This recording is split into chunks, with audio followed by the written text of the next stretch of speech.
देश में कोरोना मरीजों की बढ़ती संख्या को देखते हुए लॉकडाउन लागू होने की अटकलें फिर से शुरू होने लगी है। सोशल मीडिया पर लॉकडाउन को लेकर कई खबरें वायरल हो चुकी है। वहीं ऐसे में कोरोना से 3 सबसे अधिक प्रभावित राज्य महाराष्ट्र, तमिलनाडु और दिल्ली ने लॉकडाउन पर केंद्र के फैसले को ही मानने की बात कही है। वहीं केंद्र के अधिकारियों ने भी लॉकडाउन लगाने के दावों को खारिज किया है। बड़वाह के बजरंग घाट क्षेत्र में गुरुवार रात आपसी विवाद के चलते युवक की धारदार हथियार से हत्या, 3 आरोपी गिरफ्तार। मध्य प्रदेश के बड़वाह के बजरंग घाट क्षेत्र में गुरुवार रात आपसी विवाद के चलते धारदार हथियार से युवक की हत्या कर दी गई, जिसके चलते तीनों आरोपी गिरफ्तार कर लिया गया है। 45 वर्षीय फखरुद्दीन पिता इसराइल हित की धारदार हथियार से हत्या कर दी गई।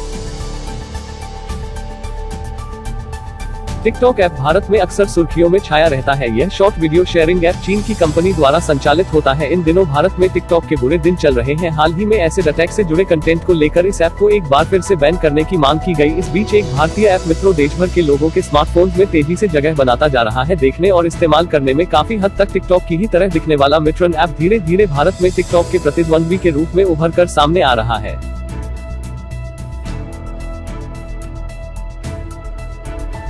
भीम मोबाइल पेमेंट ऐप के डेटा में बड़ी सेंध लगने की खबर आ रही है। खबर है कि इससे भारत में 70 लाख से ज्यादा यूजर्स के पर्सनल रिकॉर्ड लीक हुए हैं। यह बात Israeli cyber security website VPN mentor की एक रिपोर्ट में कही गई है। वहीं national payments corporation of India ने डेटा लीक के इस दावे को खारिज किया है। VPN मेंटर ने अपनी रिपोर्ट में कहा है कि 409 गीगाबाइट डेटा लीक में नाम, जन्मतिथि, उम्र, लिंग, घर का पता, जाति, Aadhaar card, caste certificate, bank record और लोगों के कंप्लीट प्रोफाइल जैसी निजी जानकारियां शामिल है।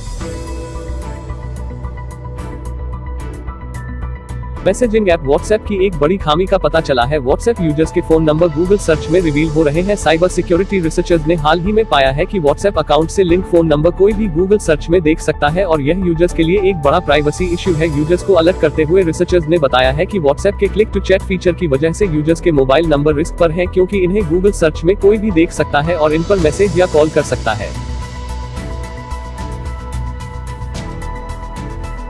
कोविड-19 कई हफ्तों तक लोगों के बीच चर्चा में बने रहने के बाद अब लगता है कि देश भर में कोरोना वायरस को लेकर लोगों जानने की इच्छा कम हो रही है। गूगल पर मई में कोरोना वायरस से जुड़ी जानकारियां सर्च करने के मामले में कमी आई है और लोग वापस फिल्म, गीत, संगीत और मौसम की जानकारियों पर ध्यान लगा रहे हैं।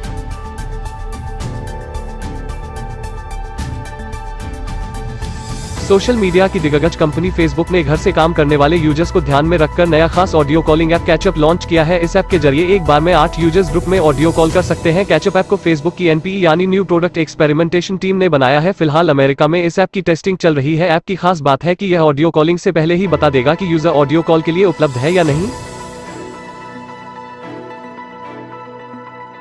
रिलायंस जियो अपने ग्राहकों को 10 GB डेटा मुफ्त दे रही है। नए प्लान के तहत कंपनी अपने ग्राहकों को रोजाना 2 GB हाई स्पीड डेटा 5 दिन की वैधता के साथ प्रदान कर रही है। इसका मतलब यह है कि आपको कुल 10 GB डेटा मिलेगा। इससे पहले भी जियो ने अप्रैल में अपने ग्राहकों को 4 दिन की वैलिडिटी के साथ 2 GB डाटा रोजाना कुल 8 GB डाटा दिया था। जियो की यह नई स्कीम कोरोना वायरस महामारी के चलते देश भर में लागू लॉकडाउन के दौरान ग्राहकों को थोड़ी राहत देने वाली होगी। बताते चले कि जियो ने हाल ही में वर्क फ्रॉम होम के ऐड ऑन प्लान को अपडेट किया था, जिसमें 30 दिन की वैधता दी गई है। पहले इस प्लान की वैधता आपके मौजूदा प्रीपेड प्लान पर निर्भर करती थी। सर्च इंजन गूगल ने कहा है कि उसने अपनी सर्च असिस्टेंट और मैप सेवाओं पर निकटतम कोविड-19 जांच केंद्र का पता बताने की सुविधा शुरू की है। गूगल ने एक बयान में कहा कि वो भारतीय आयुर्विज्ञान अनुसंधान परिषद ICMR और माईगॉव पोर्टल के साथ काम कर रही है। यह सेवा उपयोक्ताओं को अधिकृत कोविड-19 जांच केंद्र की जानकारी उपलब्ध कराएगी। गूगल अपनी ईमेल सर्विस जीमेल के लिए एक बहुप्रतीक्षित अपडेट लाने जा रहा है। इस नए अपडेट को जल्द ही रोल आउट किया जाएगा। इस अपडेट के बाद से आपकी जीमेल में नया क्विक सेटिंग्स मेन्यू जुड़ जाएगा। इस फीचर के जरिए आप अपनी ईमेल के इनबॉक्स को बेहद आसान तरीके से कस्टमाइज कर सकेंगे। व्हाट्सएप पर इन दिनों इतने सारे मैसेजेस आते रहते हैं कि अगर किसी की पुरानी कन्वर्सेशन देखनी हो तो काफी मशक्कत करनी पड़ती है। यूजर्स की ऐसी दिक्कतों का ख्याल रखते हुए व्हाट्सएप जल्द ही इसमें एक नया फीचर जोड़ने वाला है। अगर आप किसी खास दिन पर भेजे गए या आए मैसेज को ढूंढना चाहते हैं तो इस फीचर के जरिए तारीख से यानी सर्च बाय डेट से आसानी से तलाशा जा सकेगा। इलाहाबाद हाईकोर्ट ने 69,000 सहायक अध्यापकों की भर्ती में चयनित शिक्षा मित्र को 25 अंकों का अधिभार नहीं देने पर राज्य सरकार और बेसिक शिक्षा परिषद से 4 सप्ताह में जवाब मांगा है। यह आदेश न्यायमूर्ति अश्विनी कुमार मिश्र ने शाहजहांपुर की अनुभा वर्मा की याचिका पर अधिवक्ता सीमांत सिंह को सुनकर दिया। वित्त मंत्री निर्मला सीतारमण ने शुक्रवार को वस्तु एवं सेवाकर जीएसटी परिषद की 40वीं बैठक में देश के छोटे कारोबारियों को बड़ी राहत देने का फैसला किया है। बैठक में जुलाई 2017 से जनवरी 2020 के दौरान जीएसटीआर-3B के लिए विलंब शुल्क में कटौती की गई है। इस दौरान जिन कारोबारियों पर किसी तरह की टैक्स की जवाबदेही नहीं बनती है, उन्हें अब किसी प्रकार का विलंब शुल्क नहीं देना पड़ेगा। इसके साथ ही अन्य कंपनियों के लिए जुलाई 2017 से जनवरी 2020 तक की अवधि के लिए मासिक बिक्री रिटर्न दाखिल करने में देरी पर लगने वाले शुल्क को घटाकर अधिकतम 500 रुपये कर दिया गया है।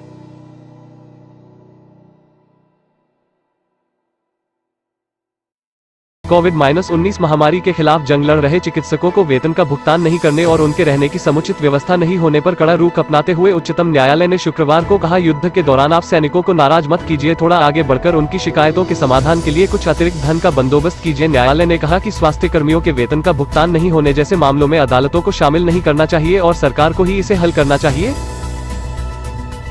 दक्षिण पश्चिम मानसून ने गोवा के बाद शुक्रवार देर रात दक्षिण एवं तटीय महाराष्ट्र के अलग अलग हिस्सों में दस्तक दे दी। आईएमडी के महानिदेशक आनंद शर्मा ने बताया कि अगले 2 दिनों में इसके और आगे बढ़ने की उम्मीद है। अगले 24 घंटे के अंदर आंध्र प्रदेश, तेलंगाना, विदर्भ, मराठवाड़ा, केरल, तटीय कर्नाटक, गंगेय पश्चिम बंगाल और पूर्वोत्तर भारत के कुछ हिस्सों में भारी बारिश होने की उम्मीद है। इसके अलावा कोंकण और गोवा में भी भारी बारिश की संभावना जताई गई है।